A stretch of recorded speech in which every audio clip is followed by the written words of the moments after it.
What's up today? Today I'm going to teach you my first class of English language. This class is mainly designed for beginners who would like to speak English language, those who have very little basics but they want to develop their English language and become good at it. This series of classes is going to go on and continue until we reach the high level of communication, okay? So I want you to follow with me. This is class 1.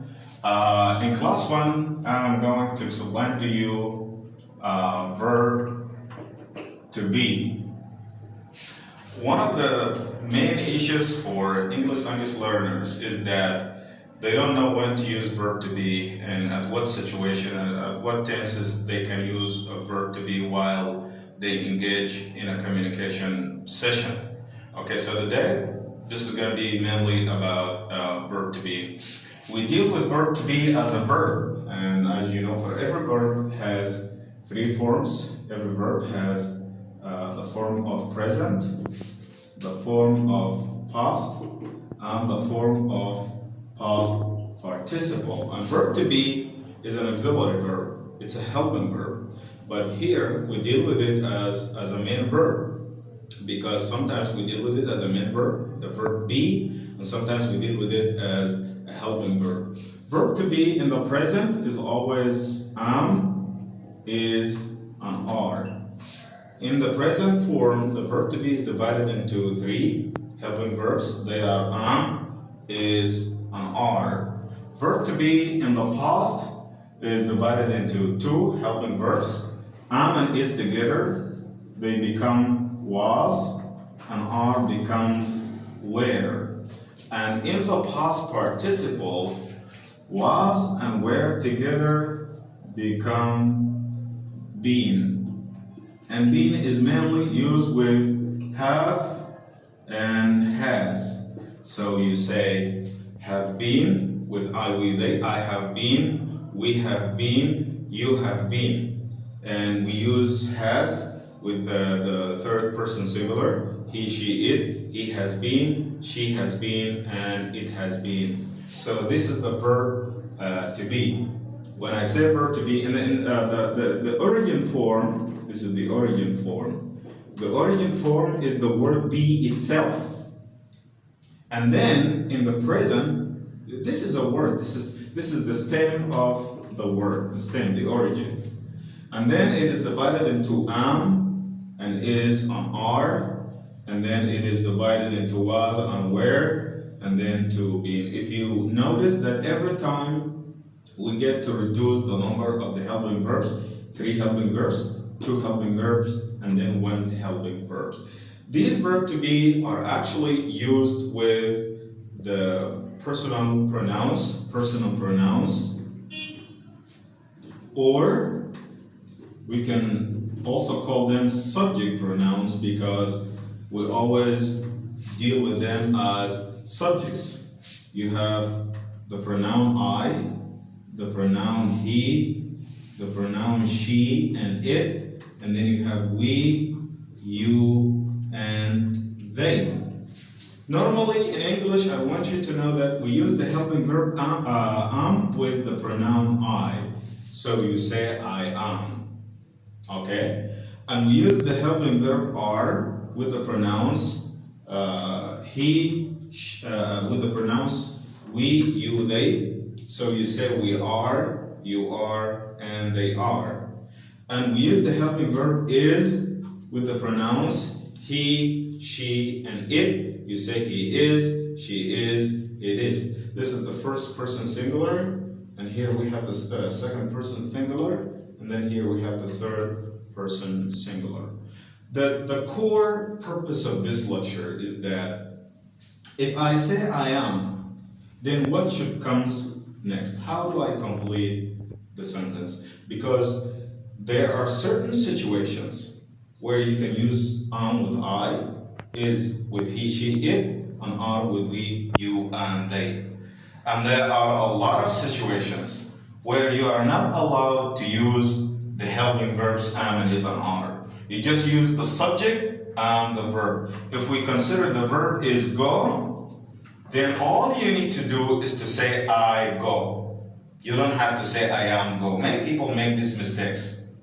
In a situation like this, the helping verb is completely eliminated. You don't need to use it. So what are these situations where we are allowed and we supposed to use the helping verbs and is on are? Okay, case number one is nouns.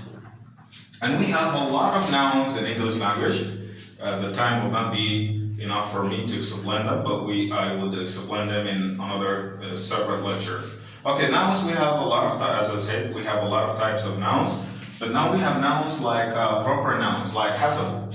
Hasabu is a noun. And you have the jobs nouns, like teacher, like students.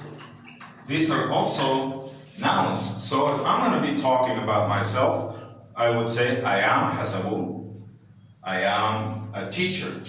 So here, I will not be able to tell the people about what I am unless I use the helping verb am. I cannot say I hasabu, I teacher. I have to use the helping verb am so that the sentence will be correct and complete. It will be I am hasabu, I am a teacher. Number two, we use adjectives. If you are talking about adjectives, then it is necessary that you use the helping verbs am and is and are. And we also have a lot of types of adjectives in English language. I will not be able to mention all of them. I only give you some of them. Like tall is an adjective, short is an adjective, thin is an adjective.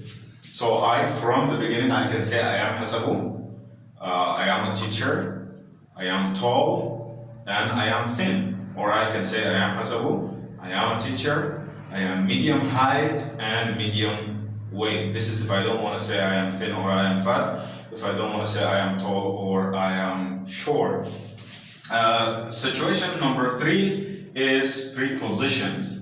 We also have a lot of prepositions in English language, and if you are using prepositions are always used to answer the questions where and when.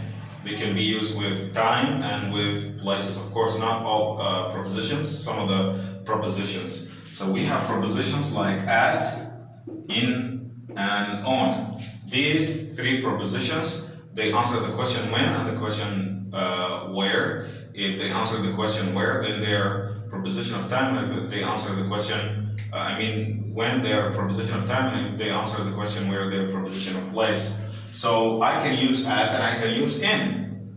I would say from the beginning, I am hasabu, I am a teacher, I am medium height, I am medium weight.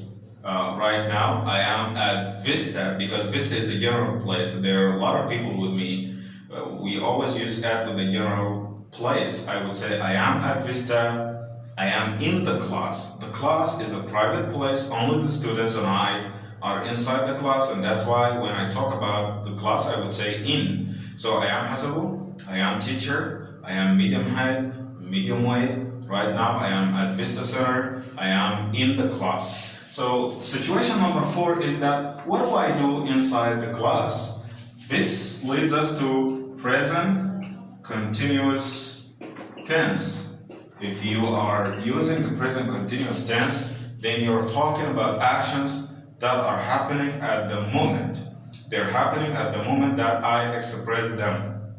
And that's why we always add ing to the verb. If you have the verb go, the verb do, the verb teach, and a lot of verbs, then you have to add ing to each and every single one of these verbs so that you indicate that the action is happening right now. So I would say I am hasabu, I am teacher, I am medium height, I am medium weight. Right now I am at Vista Center, I am in the class, I am teaching you English language. That's exactly what I'm doing right now. Situation number five is future simple. And remember, future simple has two rules. There is the rule where we use shall and will, and this is exactly not the targeted rule here. We cannot use the verb to be while we are using shall and will. The rule I'm talking about here is that we have something called be